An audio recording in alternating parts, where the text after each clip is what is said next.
There is a solution for almost everything that challenges your well-being and your happiness at that. And those pain occasions definitely have a way of certainly interrupting and I think really slowing down our lives. So we thought it's an opportunity now to delve into this space and bring in one of our practitioners, Dr. Saida Benjamin from the Cape Wellness Medical Practice, to discuss the different types of pain occasions and how we can deal with them. Doc, thank you so much for joining us this morning. Thank you for having me. Thank you. This is an interesting space to play because as a parent, you're constantly wanting your child to explain pain to you, explain how they're feeling, and they don't have the words yet. They don't have kind of the scale. But I think there are some common threats that we see throughout our kids' journey, thankfully, and someone that we can rely on for support. But when we think of those pain occasions, generally, what is upsetting our children? What are some of the most common issues that we face with our little ones? Yeah, so pain is a very difficult topic to speak about, especially with children who can't articulate to you. Exactly. And it can be very distressing for a parent to find out what's going on with my child, what's happening, why is my child being... Yes, are they what's in pain? off? Yeah. How do I treat them? So commonly we see a lot of the kids will present with abdominal pain, ear pain, throat pain, as well as limb pain. And in general, when a child is in pain, they will be more fussier than usual. They'll be squirmy, they'll be crying constantly, they'll be very difficult to console. And sometimes the children, they will be able to show you where the pain is, but not always, especially with the younger babies. Yeah. So if there's ear pain or throat pain, maybe they'll be pulling at the ears, tugging at the ears, or touching the throat. You'll generally find them trying to protect the area that that's in pain. So they'll be putting their hands over it and keeping, especially with the limbs, So and I think it's worth, think of yourself in that situation. Your attitude will adjust according to your pain level. So, you know, if there's been a constant kind of upheaval there, then you know maybe there's something underneath that. I get that. We also go through our kind of regular pain occasions, almost so much so that we like, oh, it's time for my 4 o'clock headache. It's time, you know, we get used to these things. But adults face these pain occasions as well.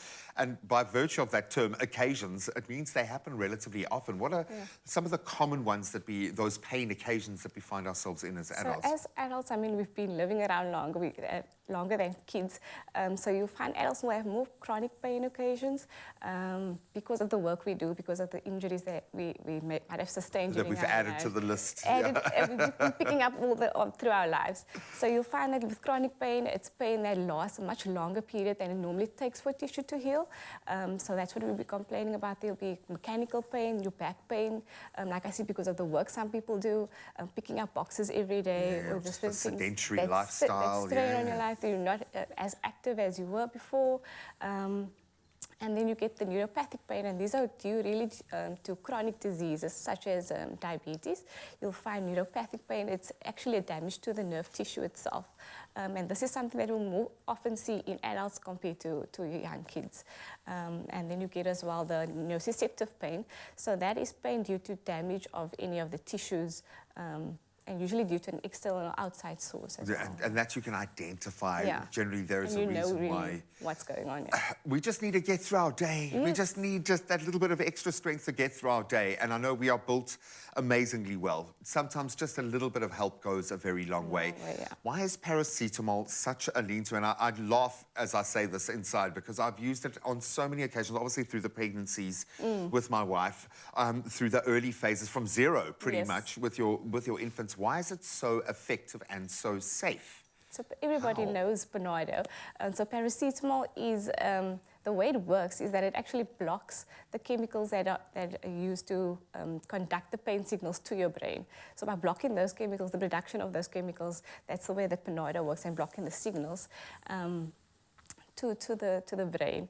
And for children, it happens for everyone, You know, for me, always with my kids, it's just the body will do it. The body will do its thing if it just has that moment of a gap. But it's very difficult when you're feeling absolutely awful. You just need to control the symptoms enough for the body to be able to fight it and just feel a little bit better so you can get through your day.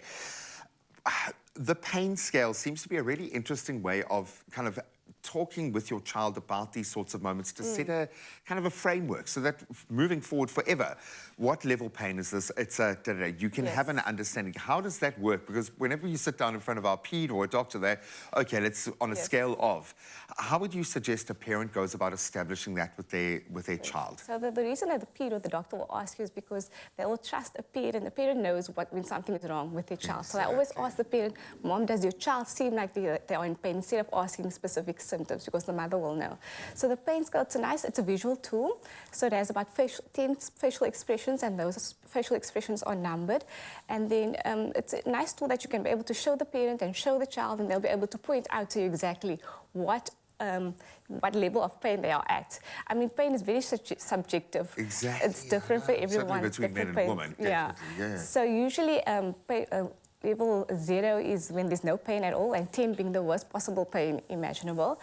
Usually between 1 and 3, that's a mild pain. That's something you can maybe get away with at home. I would say about between 4 and 6, that's when you're like, okay, maybe I should start seeing the doctor about something. And then once you hit level 6 or 8, 6 or 7, sorry, that's when, okay, maybe I should go to the emergency room and have it sorted out. Yeah, anyone who's been there knows exactly how that feels. And anyone who's been there with a child who can't explain knows exactly how how terrifying that space can be. So thank you so much for giving us some advice in this space. I know you've had to apply this practically within your own life a lot. And I think that's the bottom line here. Is you can help young children, we can help ourselves.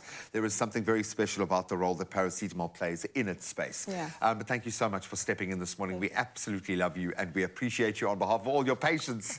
Thank you so much for seeing us through the winter season. There is an opportunity for us to help the entire family. Share this information with a fellow parent or with a guardian so they can be clued up, and as clued up as you, when it comes to effective pain relief with the power of PANADO. Introducing PANADO Pediatric Syrup 5 ml sachets. They're really convenient to pack and easy to use, so you're always prepared for pain and fever, anytime, anywhere.